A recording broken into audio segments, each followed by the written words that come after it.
সবাইকে স্বাগত জানাই। বন্ধুরা, আজকে একটা রেসিপি শেয়ার করব, সোয়াবিনের টিকিয়া। এই সোয়াবিনের টিকিয়া করার জন্য কি কি লাগছে আমি আপনাদের বলে দিই। এই যে এখানে লাগছে সোয়াবিন।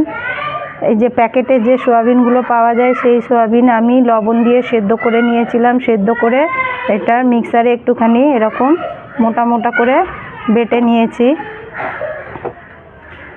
এখানে লাগছে আদা, রসুন আর কাঁচা লঙ্কা বাটা, একটু মোটা করে বাটা আছে।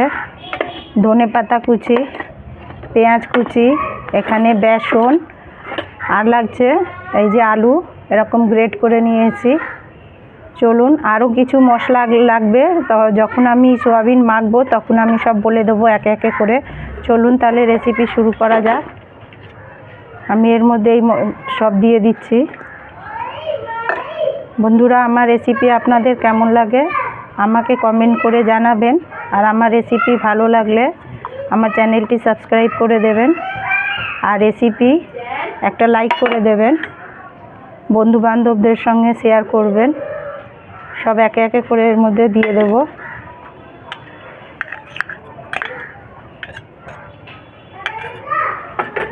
এবার দিয়ে দেব পরিমাণ মতো লবণ। আগে আমি সোয়াবিন সেদ্ধ করার সময় অল্প একটু লবণ দিয়েছিলাম, অল্প একটু লবণ দিয়ে দিলাম।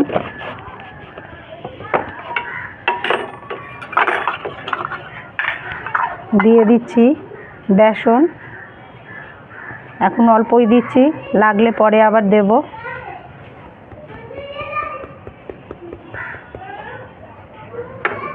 এবার দিয়ে দিচ্ছি একটু জিরে গুঁড়ো, গরম মশলা, 1 চামচ গরম মশলা, আর 1 চামচই দিয়েছি জিরে গুঁড়ো। দিয়ে দিচ্ছি ধনে গুঁড়ো 1 চামচ,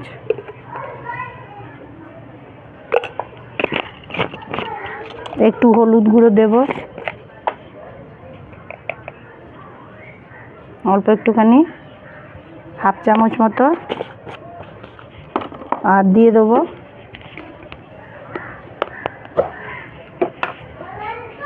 বাড়ির তৈরি চাট মশলা 1 চামচ। চাট মশলা না থাকলে আপনারা লেবুর রসও দিতে পারেন।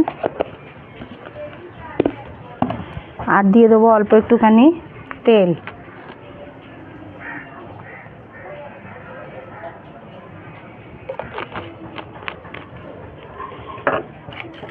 দিয়ে এবার এগুলো খুব ভালো করে হাত দিয়ে এরকম মাখিয়ে নিতে হবে।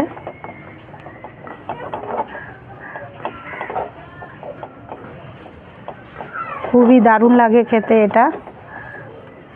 এটা আপনারা চা, কফি সাথে খেতে পারেন, বা ভাতে, গরম ভাতের সাথেও খেতে পারেন।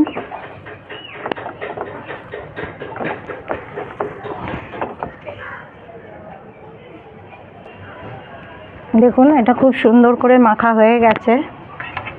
এবার আমি এটাকে টিকিয়ার আকারে তৈরি করে নেব। হাতে একটু তেল নেব, নিয়ে আপনারা যেরকম সাইজের খেতে চান সেই অনুযায়ী এই যে এরমভাবে নিয়ে এই যে টিকিয়ার মতন এরম করে নেব। বিশ্বাস করুন বন্ধুরা, এটা কাউকে যদি না বলা হয় যে এটা সোয়াবিনের টিকিয়া, তাহলে কেউ বিশ্বাস করবে না, এত সুস্বাদু লাগে খেতে। এই যে এরমভাবে সব তৈরি করে নেব।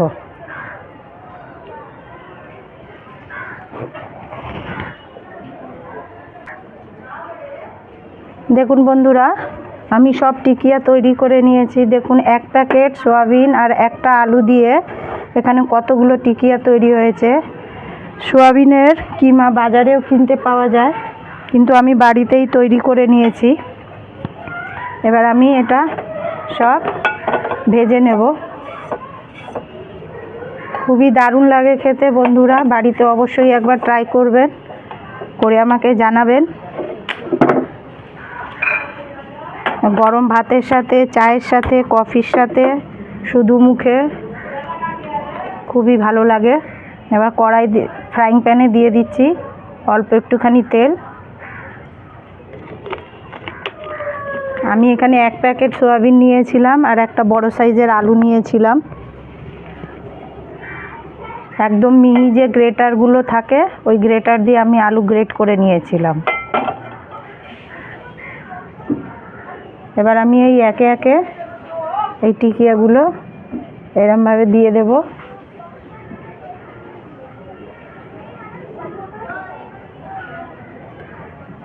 একদম মিডিয়াম আঁচে এটা ভাজতে হবে। দেখুন এরমভাবে আমি এবার গ্যাস একদম মিডিয়াম করে দিচ্ছি, দিয়ে এগুলো আমি সব ভেজে নেব।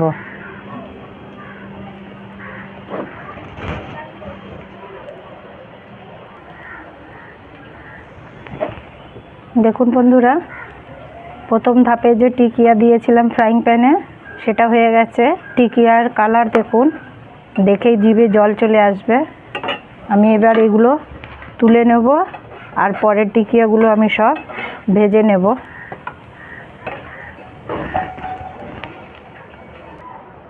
দেখুন বন্ধুরা, সব টিকিয়া ভেজে নিয়েছি। এই যে দেখুন, পুরো গন্ধ একদম চারিদিকে ছড়িয়ে গেছে, খুবই দারুণ লাগে খেতে। বাড়িতে অবশ্যই একবার ট্রাই করবেন। আর এই টিকিয়া আপনারা তৈরি করে ফ্রিজে স্টোর করেও রাখতে পারেন 2-3 দিনের জন্য, কোনো অসুবিধা হবে না। প্লিজ বন্ধুরা, রেসিপিটা একবার ট্রাই করবেন, করে আমাকে কমেন্ট করে জানাবেন। আর আমার রেসিপি ভালো লাগলে আমার চ্যানেলটিকে সাবস্ক্রাইব করে দেবেন, একটা লাইক করে দেবেন। আরও নতুন নতুন রেসিপি দেখার জন্য সঙ্গে থাকুন আর দেখতে থাকুন ডেইলি কিচেন লাইফ। দেখা হচ্ছে আবার পরের ভিডিওতে। আল্লাহ হাফিজ।